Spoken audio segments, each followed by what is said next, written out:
Now I've got all these old tools. The customer wants as much as possible to be incorporated into the sculpture.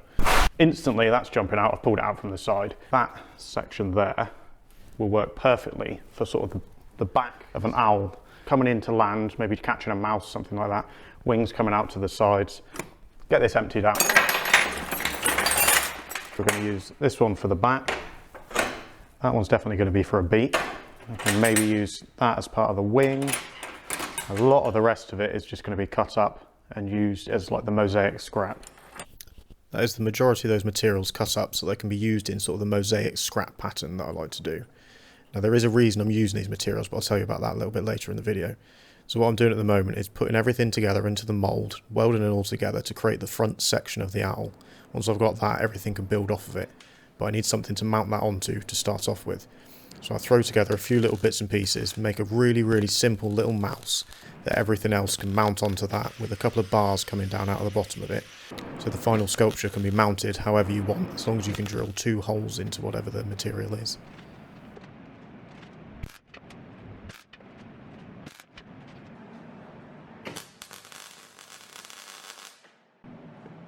I never worry too much about detail on the mouse because that's not the focus of the sculpture. It's just literally just works as a stand for it, with the 2 metal bars coming out and then the first part of the body coming up, showing a bit of that shape.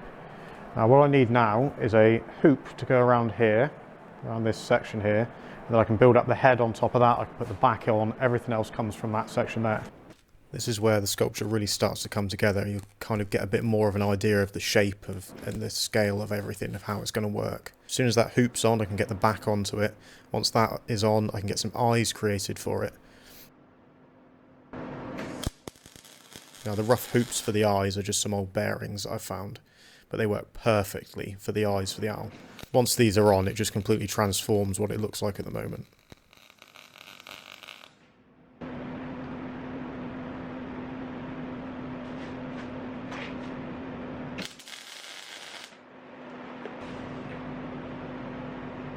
So once the outline for those eyes are on, I can put the beak on there. So it's just a pair of pliers, cut down, cut to shape and welded into place.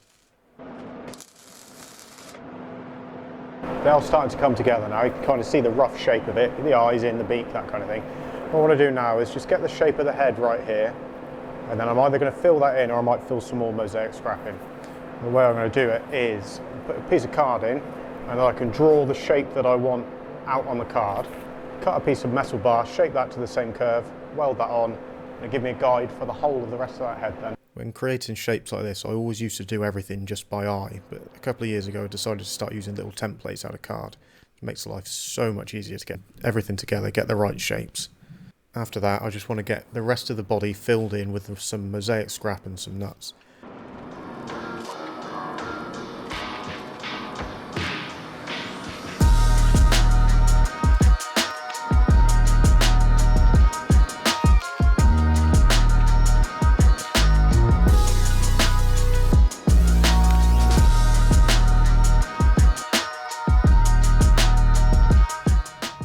So that's the body of the owl pretty much done. This next section I need to work on is this head section here. You can kind of see the shape now. I've got that bar there as a guide.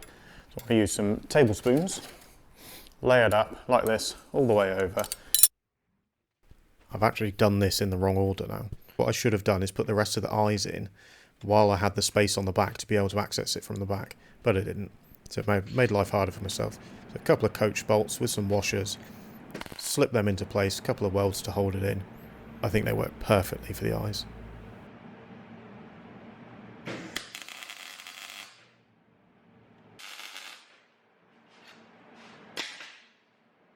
My favourite part of making these owls is always doing the wings. So they've got a nice big wingspan coming out like this, sort of curved over at the top to make it look like it's just landed. Now for those wings, I need the first sort of part of it to give me a guide on how it's going to go and something to attach everything to. So this is the pair of tin snips that I had at the start. They'll go on the back, something like that. And then I'm also going to use another pair of pliers. I'm going to cut that down the middle, weld that onto here, something like that. So it kind of shows the muscular area of the wing. Let's do it. Now the reason these materials are being used for this sculpture is sadly my customer's father passed away a few years ago. She's cleared out a shed of all of his old tools and wanted something putting together from those tools that she can remember him by.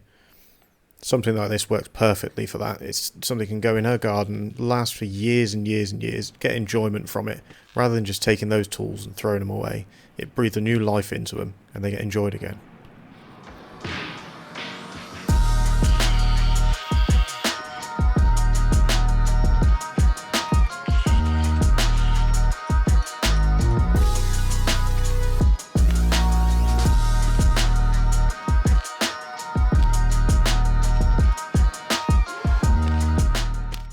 Doing the wings on these sculptures is so much fun. It completely brings the whole thing to life. Just adding a couple of extra little bends into the wings just to get the shapes correct so that it's curving down over a little bit.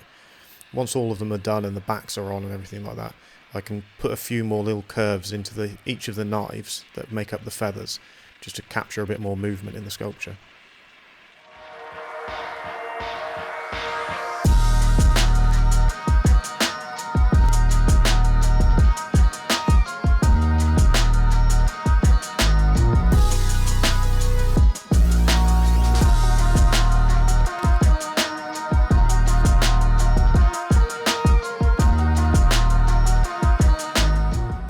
I've got all the feathers on, I've got all the backs of the wings filled in with spoons.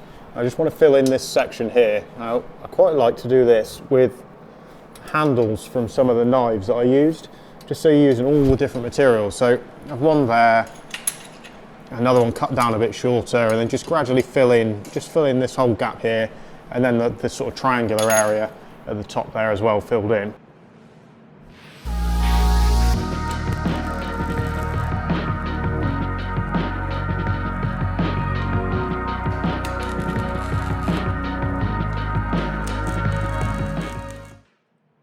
Putting a tail onto the mouse and then working on the talons of the actual owl itself, curving those claws round with the oxypropane torch, just allowing me to manipulate that metal.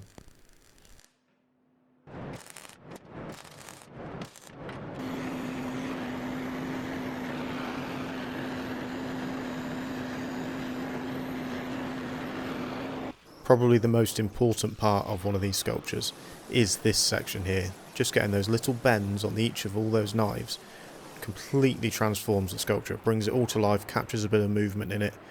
And the really nice thing, because a lot of the cutlery is all stainless steel, you can put so much colour into it with the blowtorch as well, just a bit of heat.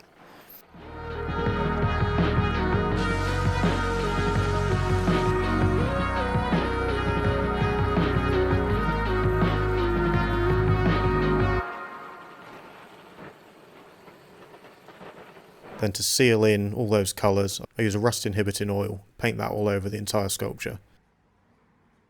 Need to work out what I'm going to do for the base on this one. I normally use like a log or something like that. Got a little bit of a different idea on this one. So I'm going to jump in a van and see if we can go and grab some.